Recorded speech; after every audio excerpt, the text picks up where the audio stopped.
Isang grupo ng kababaihan dito sa Baguio City ang patuloy na nagtataguyod ng kanilang kabuhayan sa pamamagitan ng pagtutulungan.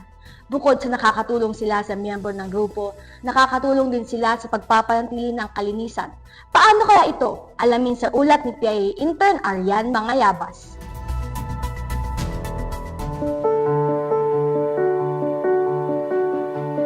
Sa likod ng mga hindi napapakinabangang tela, may mga kamay ng kababaihan na nagbibigay buhay, nagpatunay na ang mga bagay na akala natin ay hindi mapakikinabangan may halaga. Kilalanin ang Kalipi Aluyon Diininan Didontogan o Kalipunan ng Liping Pilipina, isang grupo ng mga kababaihan na nagkakaisa upang labanan ang problema sa basura at magbigay ng kabuhayan sa kanilang komunidad. So, dahito nga Kalipi from national down to region, Gana City, down to the barangay na siya. So, binuo ng DSWD noong 1990. And until now naman siya. Ang Kalipi ng Duntogan ay nagsimulang mabuo taong 2020, 5 taon na ang nakalilipas. Tuloy pa rin ang kanilang produksyon dahil ang kanilang produkto ay pwedeng maitambak at mabenta sa mga susunod pang araw. Tinatayang mayroong 60 na miyembro ang Kalipi ng Duntogan na nasa edad 18 hanggang 59. The livelihood program tayo is dagito more on recycled products para i-siya na makatulong tayo ti community on waste management. Dagingahan tayo nga mausar nga bado, mabalin tayo i-recycle or upcycle tapno maging useful isuna from hantayin nga usaron or from waste on may mga damage na usaron tayo. Arami din tayo mga pot holder, dagito yung matdagiyay da estopa nga honada, trapo nga disposable, and bags, kastoy.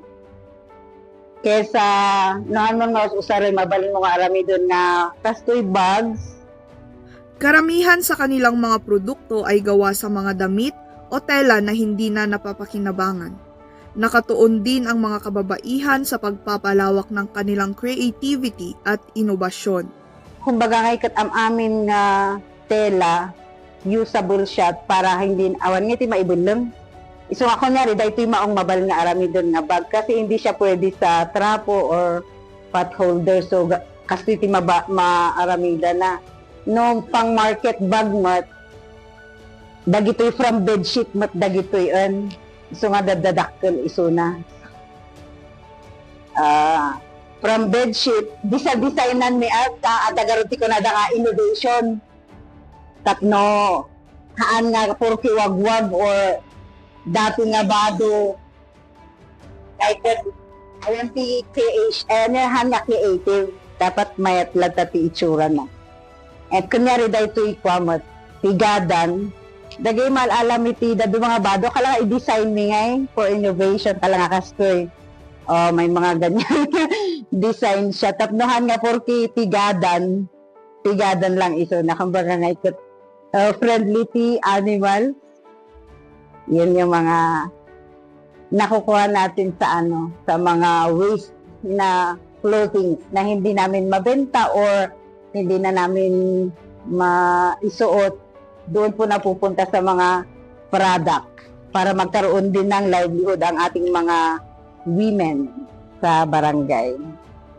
Ang mga produktong ito ay idinidisplay nila sa kanilang Kalipi Center at tuwing linggo naman ay mayroon silang booth sa trade fair ng Session Road upang maipakilala pa at patuloy na tangkilikin ng mga mamimili ang kanilang mga produkto. Samantala, nakasuporta naman sa organisasyon ang lokal na gobyerno upang mapanatili ang produksyon at programa para sa mga kababaihan. First and foremost, may tayo is the budget allocation. Budget allocation also in assistance if they need us. Diba, kadwaan tayo matito sa. So every time during our first council meeting every month, we're inviting different organizations if they have concerns, proposals that they need to be discussed during the council in celebration of women, we give lots of we allocate funds. So, depende ngayon no, anong project proposal nila. Taunan ding naglalaan ng livelihood fund ang barangay para sa nasabing grupo upang matulungan at mapanatili ang kanilang operasyon.